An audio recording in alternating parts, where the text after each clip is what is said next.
Okay, so let's start the session. तो मैं आपको जैसे कराती होती हूँ क्वेश्चन कराऊंगी पहले। तो उससे पहले बेटा अब क्वेश्चन देख के तुमको पता लगेगा कि तुमको सीरीज याद करना ज़रूरी है। चलो एक काम करते हैं, पहले मुझे 3D सीरीज सुनाओ भाई, ढंग से इसे याद कर लो। कौन सुनाएगा? मैम मैं नहीं, तुझे आती है। हरगुन तुमको आती है बेटा? नो मैम, अच्छी तरह याद नहीं आ रही। फिर क्यों नहीं कितनी बेटा, याद करो। हाँ नहीं जशन? मैम, कितनी सी हुई। हो चुकी, कोई थोड़ा टाइम लगता है, हो चुकी। जशन चल सुना। Ma'am scandium, titanium, vanadium? Vanadium, manganese, नहीं नहीं, नहीं scandium sorry chromium, titanium. Chromium, manganese, हाँ, मैंगानीज। मैग्नीज, स्कैंडियम, और टाइटेनियम, वेनेडियम, क्रोमियम, मैंगानीज। हमें एक नहीं याद आ रहा है, एक और है आयरन। आयरन। उसके बाद का एक बस एक निकल कॉपर जिंक है। हाँ, आयरन, कोबाल्ट, निकल, निकल copper, copper zinc. Zinc. The issue is कि आपने एक भी मिस किया तो फिर आपका आगे सारा प्रॉब्लम होता जाएगा। ठीक है, तो इसको ढंग से कर लो। Only then you will be able to solve the questions. चलो निखिलेश आ गया। Nikhilesh, can you listen to me?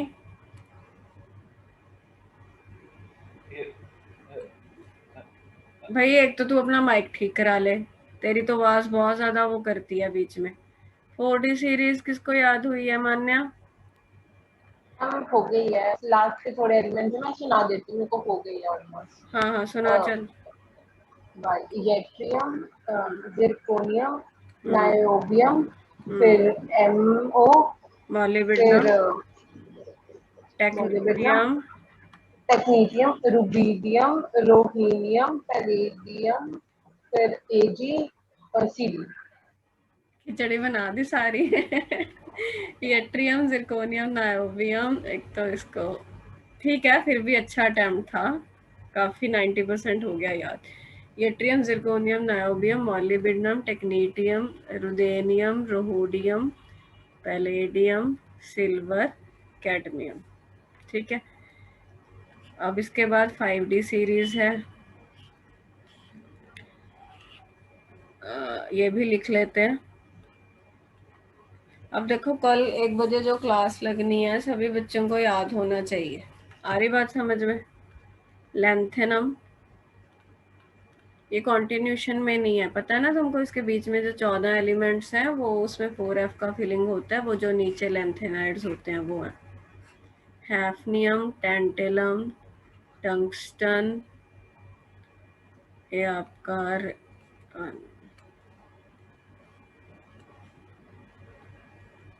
Osmium, iridium, platinum, gold, mercury. ठीक है, इसमें देखो 1 minute, let me remember. Hafnium, tantalum, tungsten, rhenium. Yes, ठीक है। अब ये क्यों मैं इतना जोर लगा रही हूँ तुम देखना है, क्वेश्चन दिखाती हूँ तुमको। क्वेश्चन नंबर ये वाला देखो 2। इसके लिए अब ये क्वेश्चन देखो, याद होगा तो ही कर पाओगे ना बेटा, कैसे करोगे? नहीं तो पता ही नहीं लगेगा कि किस में कौन सा कंसेप्ट लगाना है। इसकी फोटो खींच लो फटाफट, फिर मैं वाइट बोर्ड पे लेके जाती हूँ और तुमको ही मुझे ऑप्शन भी बताने होंगे।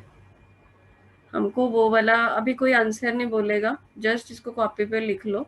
हमको वो वाला पेयर टिक करना है जिसमें रेडियस सेम है। लिख लिया?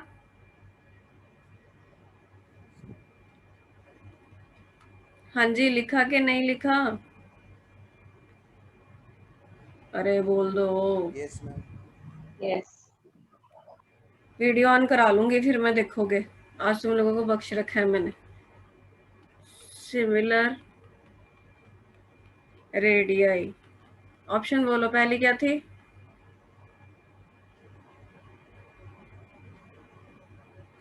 चलो करो वीडियो ऑन, ऐसे नहीं मानते तुम लोग ना। मैं भी कर रही हूँ, तुम लोग भी करो। चल भाई, जशन मान्या वीडियो ऑन करो प्लीज।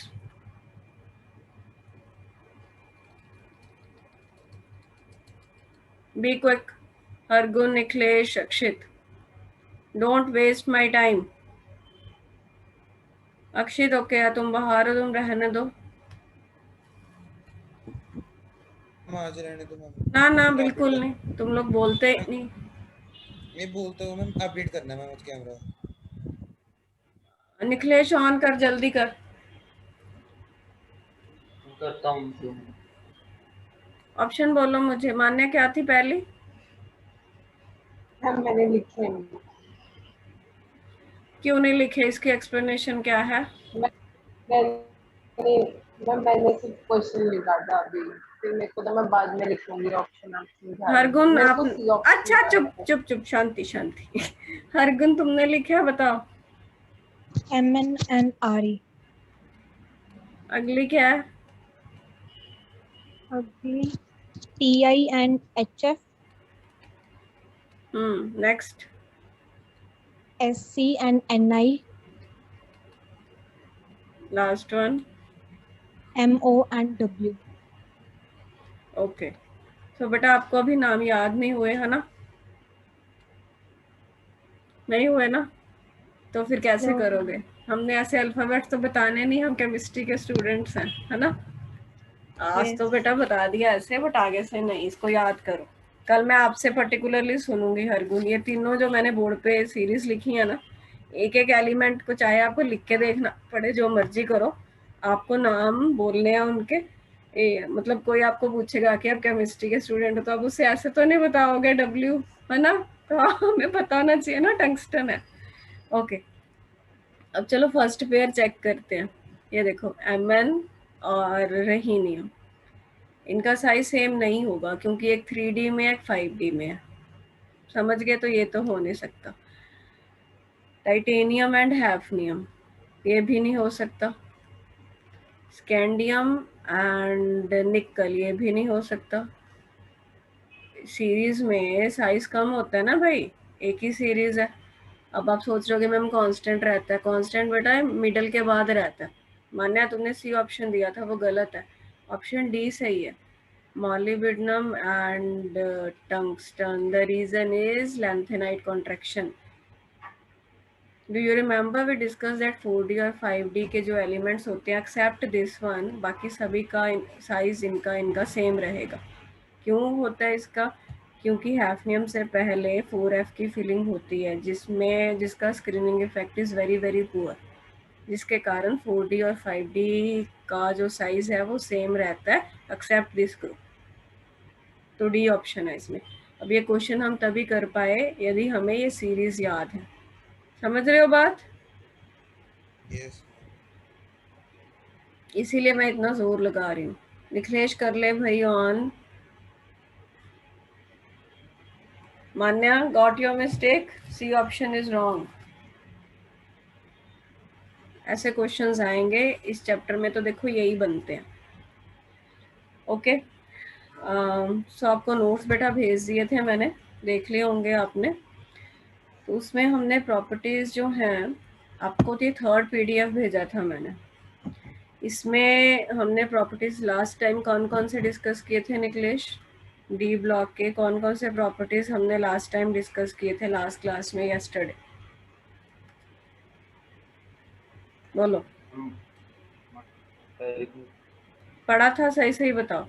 एक तो हमने देखा था कि ये कैटालिस्ट का काम करता है, कैटालिटिक प्रॉपर्टी डी ब्लॉक वाले बहुत शो करते हैं, ठीक है। एक हमने पढ़ा था कि ये इंटरस्टिशियल कंपाउंड्स बनाते हैं, और हमने एक आयनाइजेशन एंथैल्पी जो है वो जस्ट स्टार्ट ही किया था, वो अभी हमको डिस्कस करना है सारा। आ रही बात समझ में? बाकी से पहले हम पढ़ चुके हैं magnetic properties, heat of enthalpy of atomisation, और क्या क्या पढ़ा था, metallic character, melting boiling point, वो सारा कुछ हम लोग इसमें पढ़ चुके हैं। अब मुझे एक चीज़ का आंसर दो। चलो जशन तुम बताओ कि जो डी ब्लॉक वाले हैं वो कैटालिस्ट, अच्छे कैटालिस्ट बनते हैं, इसका क्या लॉजिक था? What is the reason?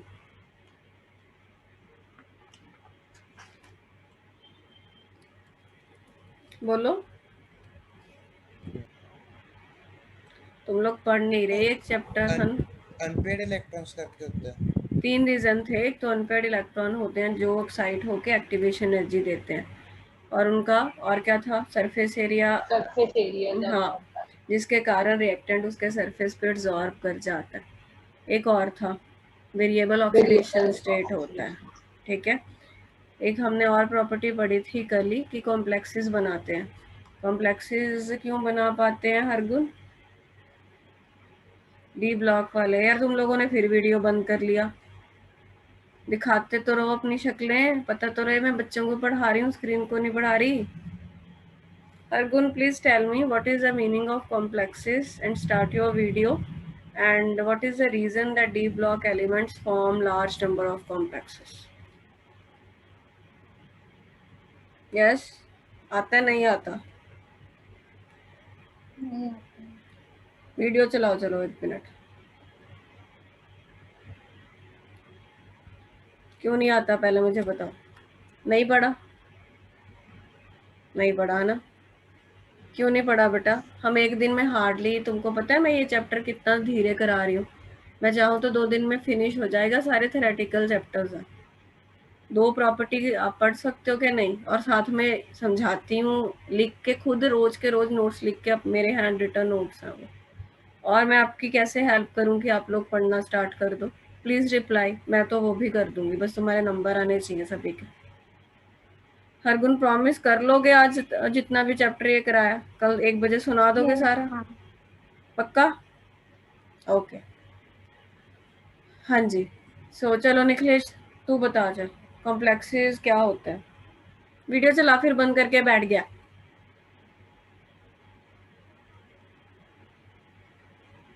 Complexes क्या होते हैं और डी ब्लॉक वाले क्यों बनाते हैं complexes? Nikhilesh, I am asking to you बेटा समथिंग। हाँ,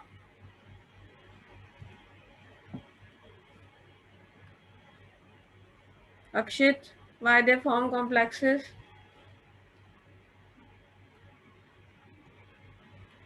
निखिलेश क्यों नहीं आता बेटा? तुम लोग मुझे बताओ, तुम लोगों को आता क्यों नहीं है ये? इसमें कौन सा इतना बड़ा था? इसमें तो कोई न्यूमेरिकल भी नहीं है, कुछ नहीं है, एक याद करना है कि भाई ऐसे होता है। कल जिस बच्चे ने नाना सुनाया, तुम लोगों की खैर नहीं, ऐसे तुम मानते नहीं, मुझे नहीं पता और मैं तुम लोगों का क्या करूं। नहीं, क्या ये कोई नाटक चल रहा है कि हाँ रोज लैपटॉप ऑन किया, क्लास लगाई, खत्म कहानी, बैठे हैं, लॉकडाउन है, कौन सा पेपर होने, ऐश कर लो, मजे कर लो, यही सोचते हो ना? आप लोग सोचते होगे कि मैम कभी फोन तो करते ही नहीं, हर बार बोल के छोड़ देते हैं। आप मेरी लिमिट टेस्ट कर रहे हो मुझे लगता है। अर्गुन, अक्षित और निखिलेश, तुम तीनों को कल नाना आया, मैं तुम तीनों से पूछूंगी सिर्फ। ये थोड़ा बहुत पढ़ लेते हैं मान्य और जशन, पूरा तो ये भी नहीं पढ़ते, चलो थोड़ा बहुत ठीक है, गुजारे लायक अभी चल रहा है। मैं तुम तीनों के घर फोन करूंगी तुरंत 2 बजे। आ रही बात समझ में? और कल किसी ने भी क्लास मिस की ना तुम तीनों में से, तो देखना जरा। हम लोग भी पढ़े हैं बेटा, मैं भी ट्यूशंस पढ़ी हूँ, कोई ऐसे नहीं पढ़ाता था, कोई पढ़ा ही नहीं तब तक। तो ऐसे होता था 60 बच्चों की क्लास है, पीछे बैठे हुए हैं, समझ आ रहा है नहीं आ रहा, बच्चे की अपनी हेडेक है, कुछ नहीं लेना देना होता था टीचर को। इवन मतलब कोचिंग के टीचर्स की बात कर रही हूँ, स्कूल का तो तुम छोड़ ही दो। आजकल तो तुमको ऐसे मतलब चम्मच में डाल के खिलाया जाता है, तुम लोगों को फिर भी दिक्कत है। ऐसे नहीं चलती जिंदगी,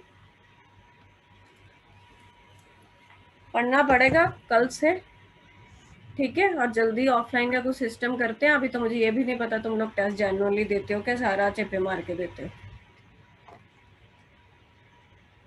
अगली प्रॉपर्टी देखो,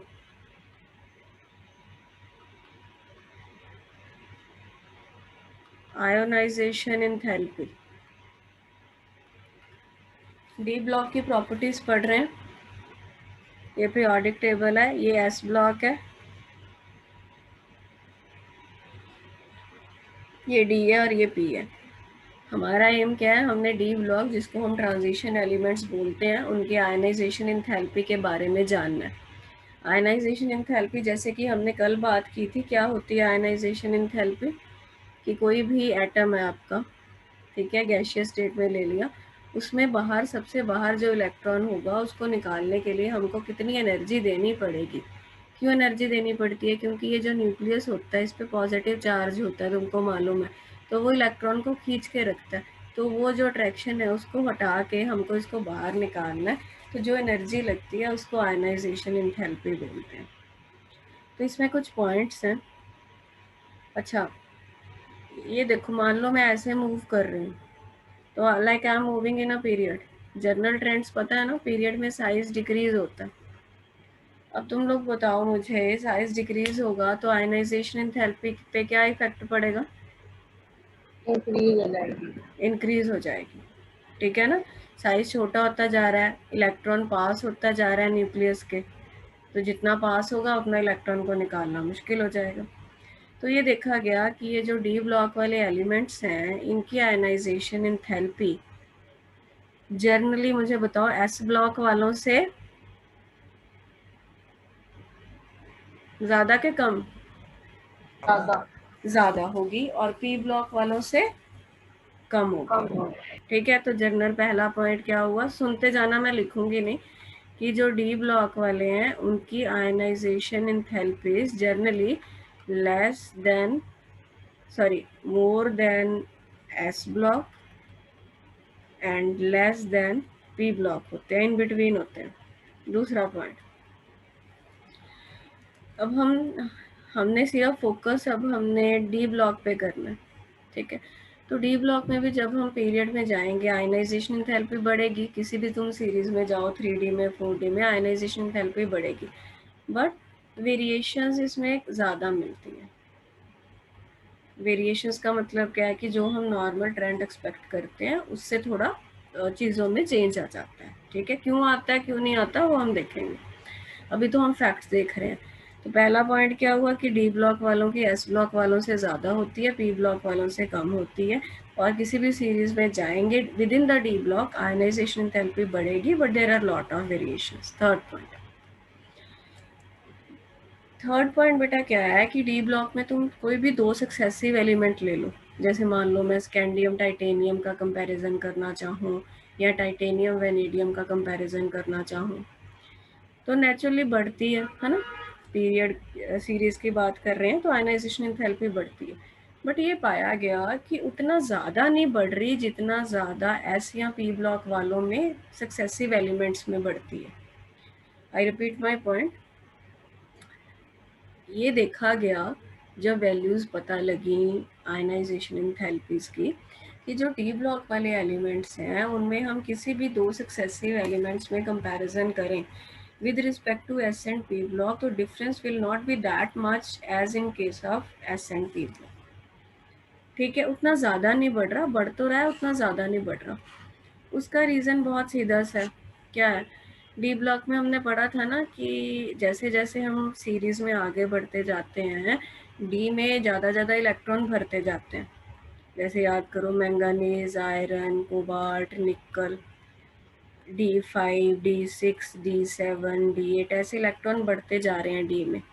नो डाउट डी का स्क्रीनिंग इफेक्ट पुअर है, वो 4s वाले इलेक्ट्रॉन को उतना नहीं बचाएगा, बट फिर भी मैंगनीज के बाद कुछ स्क्रीनिंग इफेक्ट पिक्चर में आने लगेगा क्योंकि डी में इलेक्ट्रॉन आने लगे, तो वो स्क्रीन कर पा रहा है 4s वालों को, ठीक है ना। न्यूक्लियस खींच रहा है, न्यूक्लियस ज़्यादा खींचता तो आपको ज़्यादा एनर्जी लगानी पड़ती इलेक्ट्रॉन को निकालने के लिए। न्यूक्लियस खींच तो रहा है बट बीच में जो 3D वाले इलेक्ट्रॉन है वो उसको बचा रहे हैं न्यूक्लियस से, दैट वाज द रीज़न कि इनका साइज भी कांस्टेंट रहता है। तो न्यूक्लियस उतना ज़्यादा नहीं खींच पाता 4s वाले इलेक्ट्रॉन को, तो आपको उतनी ज़्यादा आयनाइजेशन एंथैल्पी नहीं लगानी पड़ती। दिस इज़ द रीज़न कि किसी भी दो सक्सेसिव एलिमेंट्स में उतना ज़्यादा डिफरेंस नहीं होता as compare to S and P block. Is the point clear? Yes. ठीक है, अब मैं ना कुछ वैल्यूज़ लिखूंगी यहाँ पे, उनको याद नहीं करना टेबल को, वो जस्ट तुम लोगों की अंडरस्टैंडिंग के लिए। एक बार मेरे साथ एलिमेंट बोलो अर्गुन, इसका क्या नाम है बेटा? मैं बोलती हूँ साथ में बोलना, scandium, scandium, titanium, titanium, vanadium, vanadium, chromium, chromium, manganese, manganese, iron, iron, cobalt, cobalt, निकल, nickel, copper, copper, zinc. zinc, ये कौन सी सीरीज है? 3D सीरीज है। 3D. क्यों बोलते हैं इसको 3D? क्योंकि इसमें 3D की फीलिंग हो रही है। ठीक है, ओके।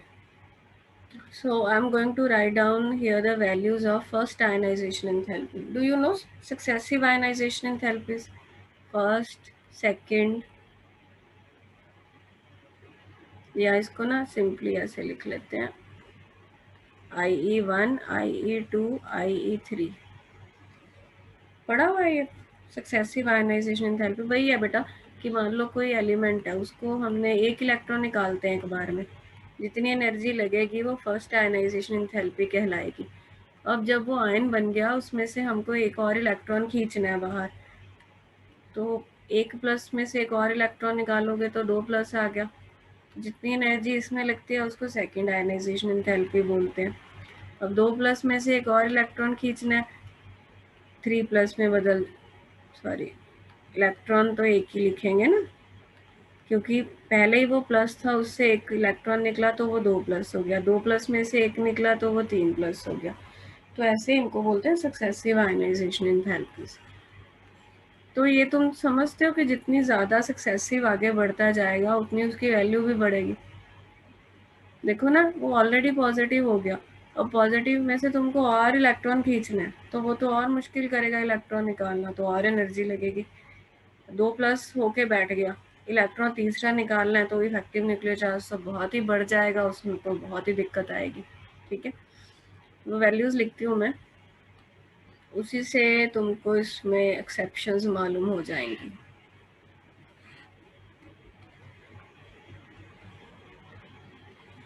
फिर कह रही हूँ याद नहीं करना, सिर्फ इसीलिए कि तुमको समझ में आ जाए points. I am writing the values.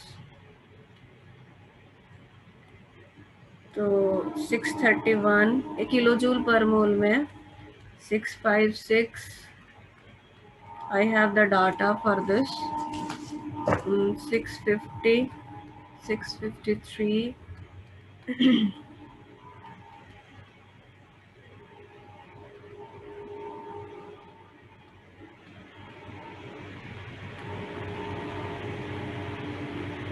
ये 906 है, किलो जूल पर मोल है ये सारी।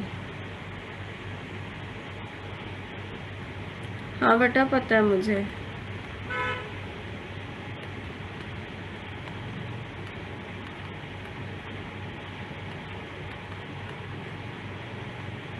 मैं और थोड़ा डिटेल में स्टडी कर लूँगी, फिर आप करते हैं उसके अकॉर्डिंग। ये तो सारा करना ही है।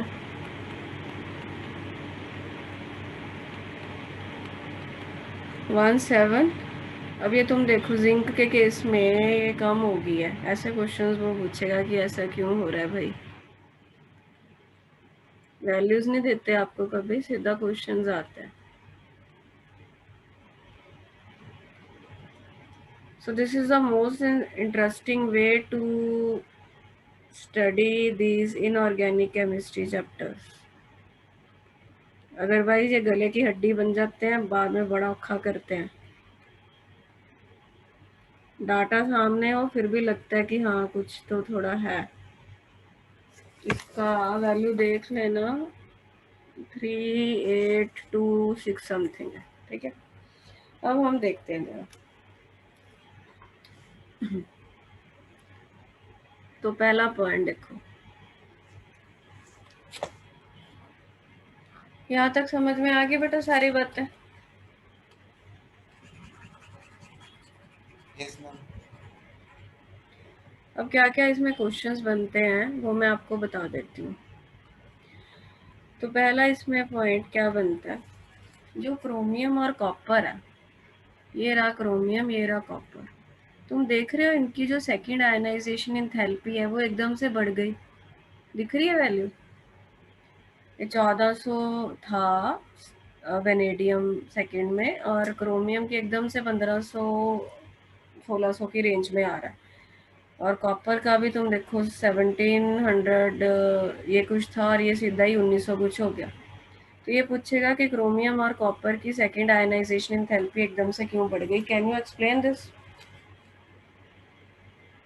Very easy. क्योंकि स्टेबल कॉन्फ़िगरेशन से बॉन्ड अच्छा, वाली। हाँ मेरी एक बात सुनो, क्रोमियम की कॉन्फ़िगरेशन क्या होती है? निखिलेश ये तो बता दे भाई, इतना तो आता होगा। रुक जा मान्या। हाँ निखिलेश बोल, एटॉमिक नंबर 10 ਤੇ ਦੀ कॉन्फ़िगरेशन ਦਾ जल्दी कर, क्विकली आंसर दिया करो। एटॉमिक हाँ नंबर 24 है। ठीक है, कॉन्फ़िगरेशन की है।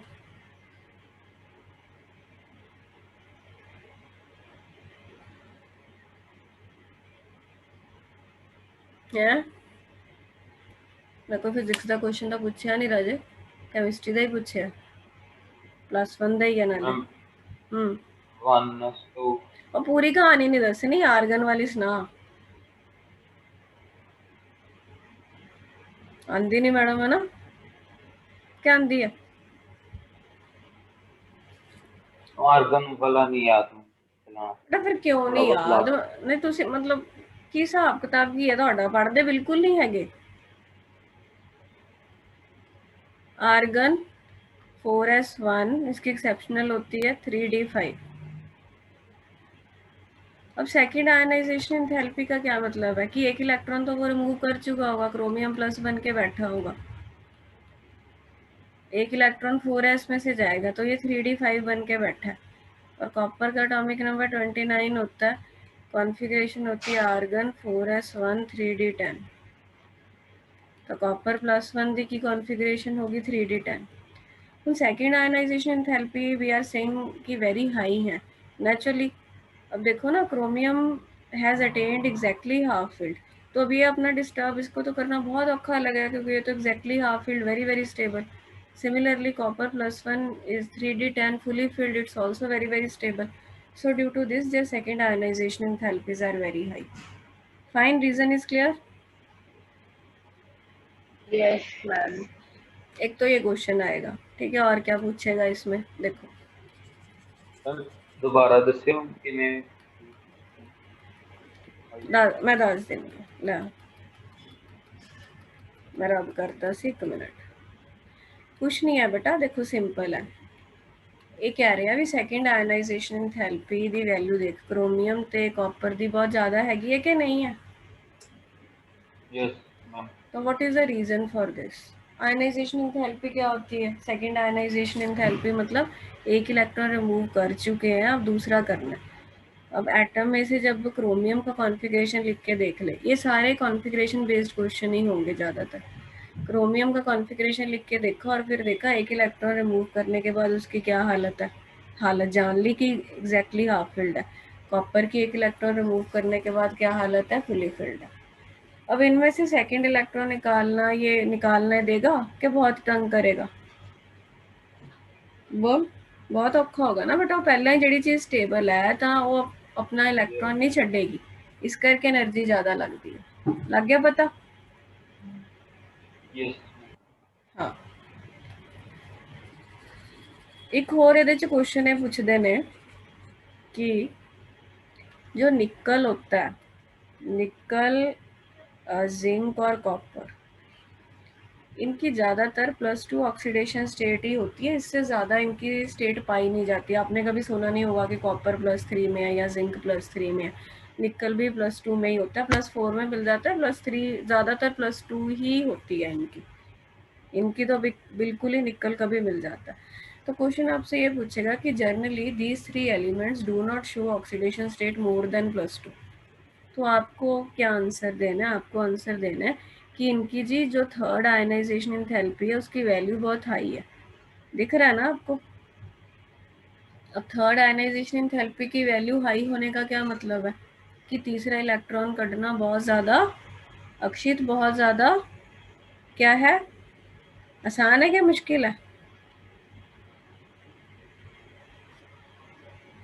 मैं बोलूँ कि आयनाइजेशन एंथैल्पी हाई है तो मुश्किल है, तो थर्ड इलेक्ट्रॉन निकालना बहुत ज़्यादा मुश्किल है। बिल्कुल ठीक बताया अक्षित ने भी, निखिलेश ने भी। अब थर्ड इलेक्ट्रॉन निकालना मैम मुश्किल, निकल तो सकती है मैम ऐसे एक बार। हाँ ऐसे निकल तो जाएगी, बट ये होता है ना कि जब आप कोई कंपाउंड बना रहे हो तो उतनी एनर्जी अवेलेबल नहीं होती कि वो थर्ड इलेक्ट्रॉन निकाल पाए, इसीलिए वो +3 ऑक्सीडेशन स्टेट दिखाता नहीं है, +2 तक ही वो दिखाते हैं जनरली। तो आपने इसका क्या क्वेश्चन क्या पूछेगा, why nickel zinc and copper do not show oxidation state beyond +2। तो आप लोग क्या आंसर दोगे, because their third ionization enthalpy values are very high. आई बात समझ में? यस। ये सारे पॉइंट्स आपको लिखे हुए हैं, मैं क्वेश्चंस की फॉर्म में आपको जान के बना के बता रही हूँ। अब अगला देखो, और वो क्वेश्चन क्या पूछ सकते हैं, थर्ड जो आयनाइजेशन एंथैल्पी वैल्यू है in case of manganese is very high. दिख रहा है आपको ये चीज? बोलो क्या बोला मैंने, थर्ड आयनाइजेशन एंथैल्पी मैंगानीज की एकदम से कितनी बढ़ गई, इसको कैसे एक्सप्लेन करोगे? मैंगानीज का कॉन्फ़िगरेशन था ना, मान्या तू बता, चल जल्दी कर। मेरे को इसका कॉमेंट नहीं क्या 4s2 3d5 हाँ 25 4s2 3d5। तो थर्ड आयनाइजेशन एंथैल्पी मतलब हमने क्या देखना है, इसका क्या देखें हम, कौन सा ऑक्सीडेशन स्टेट देखें, +2 देखें ना, प्लस थर्ड इलेक्ट्रॉन निकालना है तो +2 तक तो निकल ही चुका, अब इसमें से एक इलेक्ट्रॉन निकालना है हमको, है ना, हमको ये चाहिए। वो बोल रहा है कि इस प्रोसेस में बहुत एनर्जी लगती है, वो लगे कि भाई क्योंकि 2 इलेक्ट्रॉन रिमूव करने के बाद वो हाफ वो फिल्ड हो गया, 3d5 हो गया ना। अब 3d5 तो पहले ही सानू पता है भी इतना स्टेबल है तो ਉਹਦੇ 'ਚ इलेक्ट्रॉन कटना बहुत मुश्किल है, दैट्स वाई वैल्यू एकदम से मैंगनीज की थर्ड वाली बढ़ जाती है। ठीक है, जब भी आयनाइजेशन एंथैल्पी का क्वेश्चन होगा ना, उसकी कॉन्फ़िगरेशन देख लेना, बस आंसर रीजनिंग मिल जाएगी कहीं ना कहीं। अभी तक हमने 3 कर लिए इसके, क्या पहले जनरल बातें तो करी थी, डाटाबेस क्वेश्चन हमने क्या कर लिए, एक तो ये +2 के बियॉन्ड नहीं दिखाते, एक सेकंड वाली क्रोमियम और कॉपर की ज़्यादा आ जाती है, एक थर्ड वाली मैंगनीज की एकदम से बढ़ जाती है।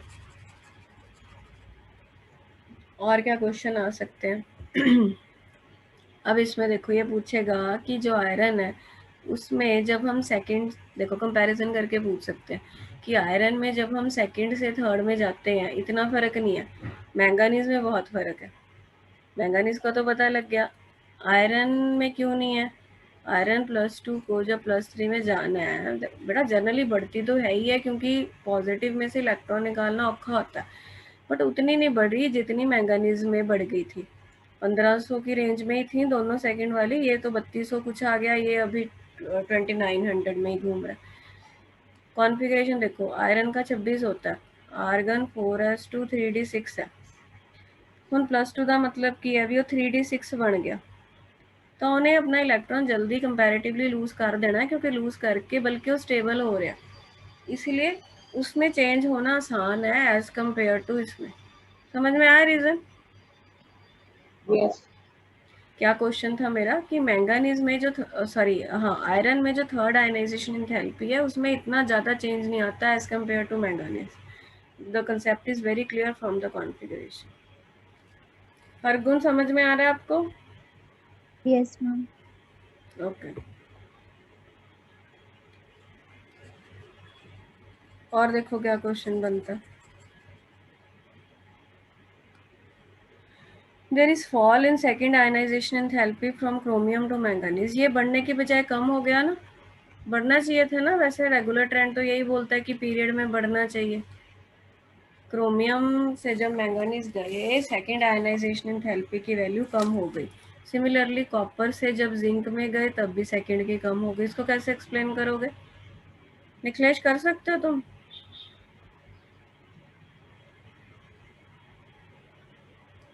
Nikhilesh can you listen to me, please try it.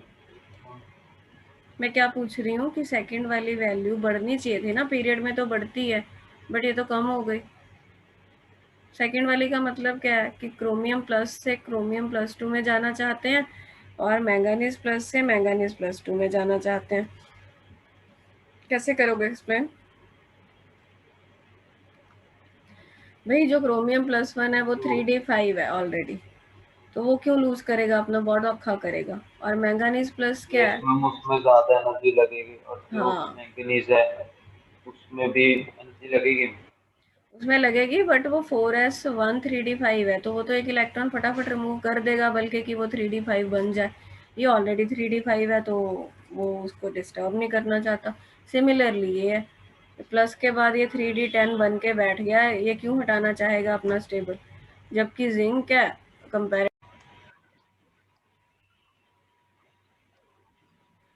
Ma'am जो मैम लास्ट वाला आप बता रहे थे मैम उसमें भी वही होगा ma'am?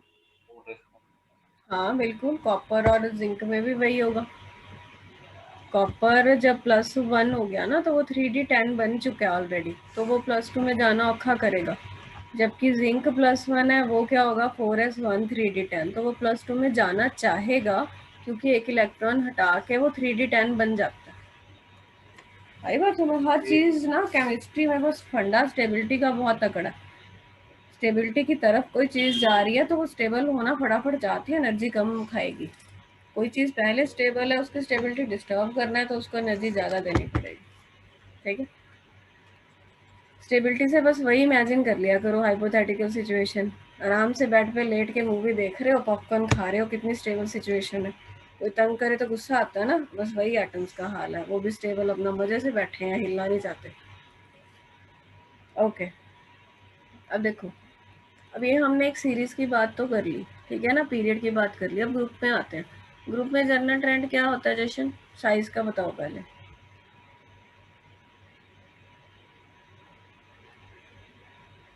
Jashan, can you listen to me? आवाज नहीं आ रही बेटा तेरी, क्या क्या है, बोल भी रहा है कुछ? ग्रुप में साइज बढ़ता है, साइज बढ़ता है तो आयनाइजेशन एंथैल्पी क्या होगी? डिक्रीज होगी। ठीक है, तो जब तुम 3D से 4D सीरीज में जाते हो, स्कैंडियम वाली से जब तुम यट्रियम वाली में जाते हो, तो साइज पे क्या इफेक्ट आता है? साइज का पढ़ चुके हो, बढ़ता है कि सेम रहता है?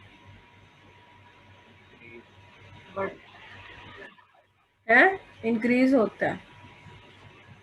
ठीक है, अब साइज इंक्रीज हुआ तो आयनाइजेशन एंथैल्पी डिक्रीज होनी ही होनी है, पक्का है ये तो। बट जब तुम 4D से 5D जाते हो, तो साइज पे क्या इफेक्ट आता है? इक्वल साइज होता है। सेम सा रहता है ना, सेम सा ही रहता है, कई बार बल्कि थोड़ा बहुत कम ही हो जाता है। तो आयनाइजेशन एंथैल्पी या तो सेम सी रहेगी, या थोड़ी बल्कि बढ़ी जाती है। आ रही बात समझ में? इंक्रीज ही ज़्यादा पाया गया। तो कोई पूछेगा क्यों आयनाइजेशन एंथैल्पी बढ़ रही है, तो तुम क्या आंसर दोगे? लेंथेनाइड कॉन्ट्रैक्शन हो रही है जी। लेंथेनाइड कॉन्ट्रैक्शन क्या था, कोई एक्सप्लेन कर सकता है? मैं फिर बोल रही हूँ, कल ना तुम लोगों ने जवाब दिया तो तुम्हारी सच में खैर नहीं, अब तो मैं स्ट्रिक्ट एक्शन लेने वाली हूँ, ऐसे नहीं चलेगा। मैं बोलती जाती हूँ, तुम लोगों को पता नहीं कहाँ पे क्या दिमाग में चल रहा है, नहीं चल रहा। मुझे लेंथेनाइड कॉन्ट्रैक्शन बताओ क्या था?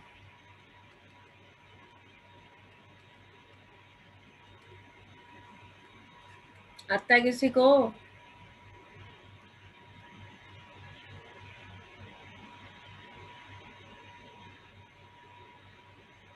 मैं अभी बैठ जाऊं तुम लोगों के जैसे मुन्नी बाबा बन के? हाँ, चल मान्या बता तू। इन लोगों की तो कल आनी है बारी, तेरी आज ही आ जाएगी। मेरे को नहीं आता। जशन तू बता।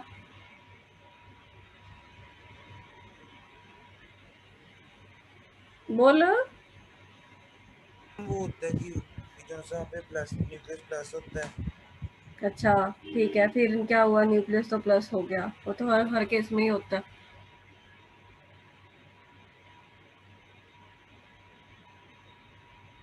वो लग गए।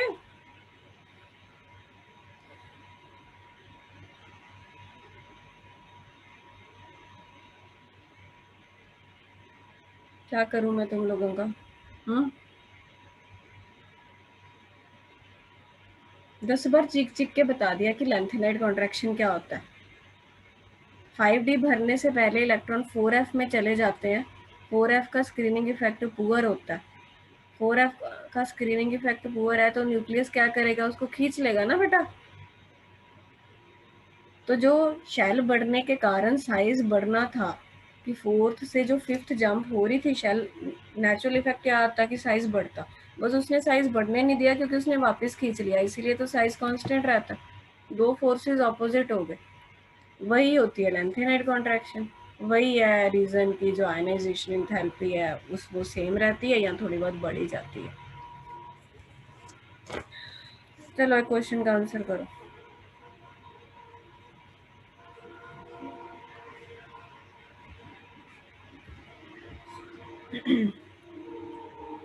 क्वेश्चन है arrange copper silver and gold in order of their. तुम लोग ऐसे करो, चलो पहले तो जनरल बात करते हैं, आयनाइजेशन एंथैल्पीज का इनमें क्या ऑर्डर होगा। अब इनकी पोजीशन आएगी तभी बताएंगे ना, नहीं तो यही नहीं पता चलना कि यार ये सीरीज में है क्या ग्रुप में है ना। मैम इंक्रीज होगी क्यों? में नहीं, कॉपर फिर उसके नीचे सिल्वर फिर उसके बाद गोल्ड। ग्रुप में है किस सीरीज में है पहले ये बताओ। ग्रुप में ये नीचे नीचे आता है ग्रुप। तो ग्रुप में है तो आपने कैसे बोला कि इंक्रीज होगी। सुनो मेरी बात, ये 3D में है, ये 4D में है, ये 5D में, देखना डिक्रीज पड़ेगा। होगी मैम। ऐसे भी नहीं बोल सकते, पहले इन दोनों को कंपेयर करो, साइज बढ़ता है कि नहीं। कॉपर की कम होगी। साइज बड़ा, 40 और 50 का तो रुक जाओ पहले इन दोनों, साइज इंक्रीज। इसमें बताओ जो मैंने मार्क किया, कॉपर और कॉपर से सिल्वर जाओगे साइज बढ़ेगा कि नहीं, हाँ या ना। यस साइज यस बढ़ेगा, मैम। तो सिल्वर बड़ा है, सिल्वर बड़ा है तो उसमें से इलेक्ट्रॉन को खींचना आसान है, ठीक है। तो मैं ऐसे लिख देती हूँ कॉपर की आयनाइजेशन एंथैल्पी, सॉरी कॉपर की आयनाइजेशन एंथैल्पी ज़्यादा है, सिल्वर की कम है, ये तो समझ गए। साइज बड़ा, आयनाइजेशन एंथैल्पी कम होगी, जिसकी कम होती है उस पर हम ये ऐसे लिखते हैं ना। अब इन दोनों को करो, ये 4D 5D में साइज सेम रहता है, तुमको बताया था, या थोड़ा बहुत बल्कि कम ही हो जाता है, आयनाइजेशन एंथैल्पी बढ़ती है। तो गोल्ड की आयनाइजेशन एंथैल्पी सिल्वर से ज़्यादा। आ रही है आपको मेरी बात समझ में? Yes yes ma'am. गोल्ड की ज़्यादा सिल्वर से, कॉपर की भी सिल्वर से ज़्यादा। तो कोई बोले जी इंक्रीजिंग ऑर्डर बनाइए, कौन सा ऑर्डर बनाइए, इंक्रीजिंग ऑर्डर। तो हम बोलेंगे कि जी सिल्वर की सबसे कम है, फिर कॉपर की है, फिर गोल्ड की है, क्योंकि सिल्वर की इससे भी कम है, सिल्वर की इससे भी कम है, तो तीनों में से सिल्वर की कम हो गई, फिर कॉपर की है, फिर गोल्ड की है, ये बनेगा ऑर्डर। क्लियर? यस ऐसे क्वेश्चंस आएंगे। ये आयनाइजेशन एंथैल्पी की कहानी थी, हमने एक एक पॉइंट डिस्कस कर लिया जो जो क्वेश्चन इसमें बनते हैं। अब देखो अगली प्रॉपर्टी, नंबर नहीं मुझे याद, मैं बस प्रॉपर्टी लिख देती हूँ।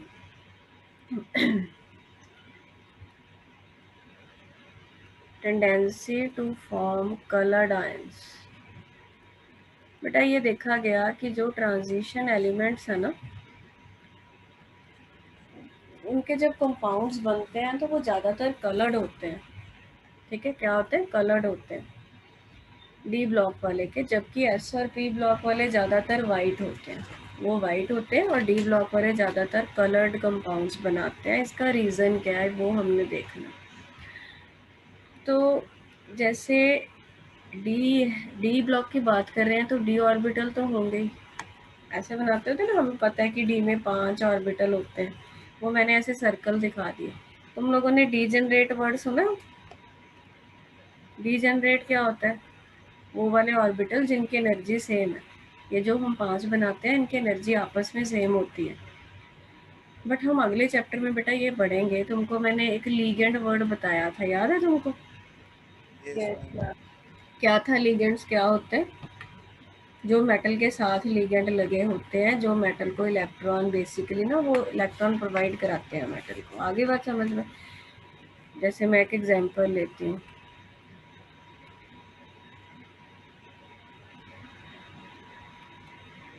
ये एक कॉम्प्लेक्स है, इसमें टाइटेनियम मेटल है, लीगेंड इसमें 6 हैं, वाटर के मॉलिक्यूल है।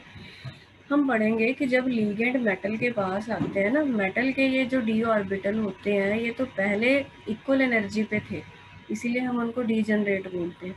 बट जब लीगेंड इसके पास आते हैं तो ये ना, इनकी डीजनरेसी ख़त्म हो जाती है और ये ब्रेक कर जाते हैं। ये क्यों होता है वो अगले चैप्टर में आएगा, चैप्टर 9 में। ये 2 सेट बन जाते हैं, इनके नाम होते हैं EG ऑर्बिटल, T2G ऑर्बिटल्स। अभी इतना याद रखो खाली कि जब लीगेंड मेटल को अप्रोच करते हैं तो मेटल के जो डीजनरेट ऑर्बिटल थे वो डीजनरेट नहीं रहते, वो आपस में 2 सेट में टूट जाते हैं। 2 ऑर्बिटल हाई एनर्जी पे चले जाते हैं, ये एनर्जी है। 3 ऑर्बिटल लो एनर्जी पे चले जाते हैं। आई बात समझ में? अब तुम देखो इसमें जो टाइटेनियम है ना, उसकी ऑक्सीडेशन स्टेट +3 है, वाटर की 0 होती है। ये जो 3 है वो टाइटेनियम का ही है। अब टाइटेनियम में एटॉमिक नंबर 22 होता है, कॉन्फ़िगरेशन होती है आर्गन 4s2 3d2। टाइटेनियम +3 का मतलब क्या है? 3d1 रह गया, ये समझे? बोलो। अब डी में एक इलेक्ट्रॉन है, अब है तो ये डी चाहे 2 सेट बन गया। अब इसमें लोअर वाले में पहले इलेक्ट्रॉन बैठा होता है ग्राउंड स्टेट में, तो होता क्या है, ये ना एनर्जी अब्जॉर्ब करके अपने ही डी के हाई लेवल में चला जाता है। इसको बोलते हैं डी ट्रांजिशन। डी ट्रांजिशन का मतलब होता है with in the D electron jump कर गया। क्यों जंप कर गया विद इन द डी? क्योंकि वो 2 लेवल से ब्रेक हो गए सी। क्यों होए सी? क्योंकि लीगेंड आने नाल उन्हां दी डीजनरेसी खत्म हो जाती है। वो जंप करके यहाँ पे चला तो जाएगा। तुम लोगों को इतना तो मालूम होगा कि वो जब जंप करते हैं इलेक्ट्रॉन एनर्जी अब्जॉर्ब करते हैं, पता है? ये जब ये जंप करना है अपने आप नहीं होता, वो एनर्जी अब्जॉर्ब करता है। तुमको पता है ज़्यादातर केसेस में क्या होता है, वो विजिबल रीजन का कुछ एनर्जी अब्जॉर्ब कर लेता है, बाकी की एनर्जी ट्रांसमिट हो जाती है जो तुमको कलर के फॉर्म में दिखती है। कॉम्प्लीमेंट्री कलर शायद पढ़े होंगे फिजिक्स में। क्या बोल रही हूँ मैं? जैसे इसकी बात करूँ मैं तो ये जो है मैं बताती हूँ, ये देखा गया कि ये अब्जॉर्ब कर लेता है, जो विबग्योर होता है उसका ग्रीनिश येलो पोर्शन ये अब्जॉर्ब कर लेता है। क्यों कर लेता है अब्जॉर्ब? क्योंकि इसमें डी ट्रांजिशन हो रही है, वो T2G से EG लेवल में गया। विजिबल रीजन का ग्रीनिश येलो पोर्शन उन्हें अब्जॉर्ब कर लिया तो ਤੁਹਾਨੂੰ दिखन केड़ा लग जाता है? Complementary colour. कॉम्प्लीमेंट्री कलर हुंदा है वायलट पर्पल जा, तो ਤੁਹਾਨੂੰ ये कंपाउंड पर्पल कलर का दिखता है, वायलट कलर का दिखता है। तो वो क्यों दिखा? क्यों ये कलर दिख रहा है भाई? पहली बात तो इसमें अनपेड इलेक्ट्रॉन था। अनपेड इलेक्ट्रॉन ना होता तो जंप नहीं कर पाता। जंप करने से ऐसा क्या हो गया कि कलर दिख रहा है? विजिबल का कुछ पोर्शन वो अब्जॉर्ब कर लिया, बाकी का जो पोर्शन बचा वो ट्रांसमिट हो जाता है और हमें वो एज अ कलर जो है कॉम्प्लीमेंट्री कलर दिखाई देता है। समझ में आगे बात?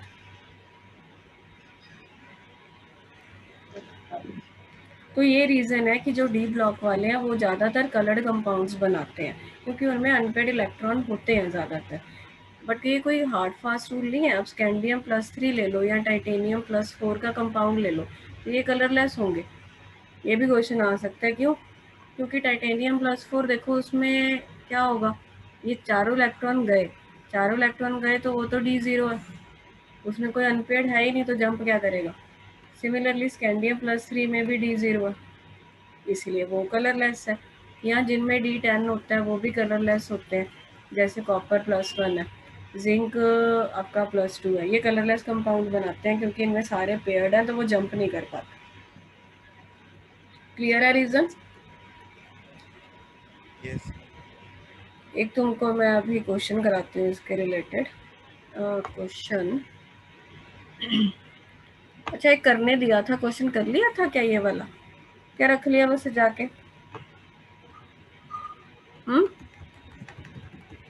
कॉपी खोलो तो कुछ पता चले। ये वाला क्वेश्चन देखो। अच्छा बेटा एक चीज़ आप ऐड कर लेना नोट्स में, मैं लिख दूंगी वैसे। जिनमें अनपेड इलेक्ट्रॉन का नंबर सेम होता है ना, वो सेम कलर दिखाएंगे। क्या बोल रहा है? Which of the following pair is expected to exhibit same colour. अब अनपेड इलेक्ट्रॉन देख लो जिसमें सेम है, इसमें डी ब्लॉक का कौन सा एलिमेंट है? वेनेडियम है। ऑक्सीजन क्लोरीन भी है बट उनको नहीं देखना। वेनेडियम, इसमें तुम लोगों को यार ऑक्सीडेशन स्टेट निकालनी आती है? मैं तुमको बोलूँ वेनेडियम की निकाल लो, कर पाओगे क्या? उसको एक्स मान लो। ऑक्सीजन की -2 होती है, क्लोरीन की -1 है, 2 क्लोरीन है, तो वेनेडियम की +4 आ गई ना। वेनेडियम +4 का कॉन्फ़िगरेशन करके देखना, D1 सिस्टम बनता है। यहाँ पे आयरन की +2 है, आयरन +2 में तुम्हारा D6 बनेगा, बट D6 में अनपेयर्ड नहीं होंगे सारे। 1 2 3 4 5 6 4 अनपेयर्ड नहीं देते, ध्यान देना। ये नहीं अभी पूरा ही चक्के उन्होंने अनपेयर्ड दस दो। कॉपर ऐसी सब में आप देखना निकाल के कि कितने अनपेयर्ड आ रहे हैं। जिस पेयर में आपको डी वालों में सेम अनपेयर्ड मिलेंगे, that will be the same option, that will be the correct option, that will show the same colour. इसमें आएगा, आई थिंक चेक कर लेते हैं 1 मिनट। ਇਹਦੇ 'ਚ 1 अनपेयर्ड आ रहा है, कॉपर +2 बनता है साडा D9 है ना। हाँ, D9 च भी 1 अनपेयर्ड होएगा। ਇਹਨੂੰ ਭਰ के देख लो ना, D9 है तो सिर्फ ए वाला अनपेयर्ड बचेगा, तो ये सेम कलर देंगे। It's a good question, you can take its pic और note it down. Please add these questions in the notes. These MCQs are not there in the notes. Even कई बार subjective question भी नहीं होते हैं, तो आप लोग ढंग से मान्य, जैसे तूने लिखा नहीं था बेटा, तेरा ही लॉस है, फिर बाद में मिलेंगे नहीं क्वेश्चंस। अब एक और प्रॉपर्टी है, they have the tendency of alloy formation. D block वाले एलॉय बनाते हैं, तो पूरा NCERT से ही करना है। कई पॉइंट्स मैं एक्स्ट्रा भी बता रही हूँ, वैसे मतलब नोट्स अब ढंग से कर लेना, एक एक लाइन लिखी। एलॉय तो जानते ही हो क्या होते हैं, होमोजीनियस सॉलिड सॉल्यूशन है, सॉल्यूशन ही होते हैं एलॉयज, याद है ना, सॉलिड सॉल्यूशन हमने पढ़ा था, सॉलिड इन सॉलिड की एग्जांपल है। तो जो जब एलॉय बनती है ना बेटा, होमोजीनियस सॉल्यूशन का क्या है, तुम कोई 2 सॉलिड का एलॉय बना रहे हो, तो वो एक दूसरे में अच्छे से मिक्स होंगे तभी एलॉय बना पाओगे ना। तो ऐसे एलिमेंट्स होते हैं जिनके रेडियस ऑलमोस्ट सेम रहते हैं, 15% का रेडियस फ़र्क कर सकता है। मतलब एक का एलिमेंट का रेडियस कोई एटम का ऐसा है, दूसरे का 15% इससे ज़्यादा हो या कम हो, तो वो एलॉय बना सकते हैं। अब डी ब्लॉक वाले बड़ी खुशी से एलॉय बना देते हैं, क्योंकि हमने पढ़ा था कि विद इन अ सीरीज जो मिडल के बाद है वो साइज़ काफ़ी सेम हो जाता है, जैसे मैंगानीज, आयरन, कोबाल्ट, निकल, तो साइज़ सेम होता है, तो प्रॉपर्टीज़ भी काफ़ी मिलती जुलती हैं, तो इसलिए ये एलिमेंट्स काफ़ी अच्छे ढंग से एलॉयज़ काफ़ी बनाने की इनकी टेंडेंसी रहती है, क्योंकि इनके साइजेस और इनकी प्रॉपर्टीज़ काफ़ी आपस में सेम होते हैं। जैसे स्टेनलेस स्टील है, उसमें क्रोमियम भी डलता है, उसमें टंगस्टन भी डलता है, उसमें आयरन भी डलता है, बीच में नॉन मेटल भी डलते हैं कहीं, जैसे कार्बन वगैरह भी डलते हैं। बाकी ब्रास हो गया, कॉपर और जिंक का एलॉय, ब्रोंज हो गया, कॉपर और टिन का एलॉय। टिन देखो डी ब्लॉक नहीं है, वो पी ब्लॉक में है, तो ट्रांजिशन वाले नॉन ट्रांजिशन वालों के साथ भी बना लेते हैं, बट जनरली ये देखा गया कि ट्रांजिशन एलिमेंट्स जो हैं इनकी एलॉय बनाने की टेंडेंसी काफ़ी अच्छी खासी है। तो उसका रीज़न क्या दोगे, क्योंकि इनके साइजेस आपस में सेम होते हैं, प्रॉपर्टी सेम होती है। समझ में आई ये बात? यस। तो काफ़ी हमने प्रॉपर्टीज़ कर ली हैं, अभी एक प्रॉपर्टी थोड़ा सा शुरू कर रही हूँ, बाकी कल 1 बजे कंटिन्यू करूँगी। बहुत इंपॉर्टेंट है, इसमें से भर भर के क्वेश्चन बनते हैं, एक आयनाइजेशन एंथैल्पी में, एक ऑक्सीडेशन स्टेट में। जो डी ब्लॉक वाले हैं ना बेटा, वो वेरिएबल ऑक्सीडेशन स्टेट्स दिखाते हैं। वेरिएबल ऑक्सीडेशन स्टेट क्यों दिखाते हैं, क्या है, वो हम पढ़ेंगे। एक इसमें चार्ट सा भी हमको ध्यान में रखना है।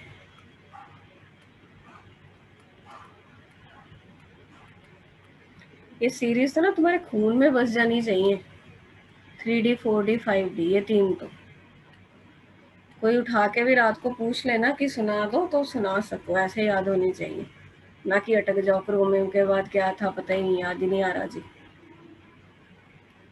तो ये मैं क्या लिख रही हूँ, इनकी ऑक्सीडेशन स्टेट्स लिख रही हूँ मैं।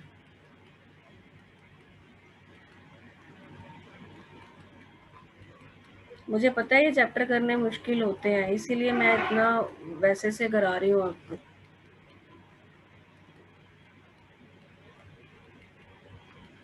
इसमें ना रट्टा भी नहीं, थोड़े अजीब तरीके से इनको मतलब समझना और याद रखना पड़ता है।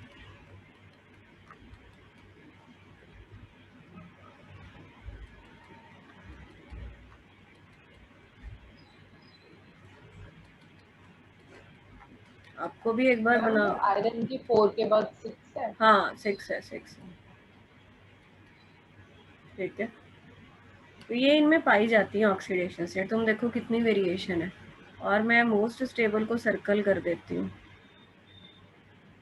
इसमें 5 वाली होती है। धीरे धीरे आ जाएगा आपको, ऐसा कुछ नहीं है। निकल में ठीक है, ये सारा लिख के दे दूंगी मैं। तो पहली बात तो पहला पॉइंट तो यही है कि जो डी ब्लॉक वाले हैं इनमें बहुत ज़्यादा ऑक्सीडेशन स्टेट्स वेरी करते हैं। और आपको थोड़ा आइडिया होना चाहिए 3D सीरीज़ का, और कोई है नहीं आपको। 4D और 5D के बारे में 1-2 पॉइंट्स हैं, उनमें डिटेल में नहीं जाना। 3D में पता होना चाहिए कि कौन सा एलिमेंट कितनी दिखा रहा है और उनमें सबसे स्टेबल कौन सी है। जो मैंने ब्लैक सर्कल किया ये ज़्यादा स्टेबल है। ठीक है, अब तुमको इसमें एक चीज़ दिखी होगी कि मैंगनीज में सबसे ज़्यादा ऑक्सीडेशन स्टेट्स हैं।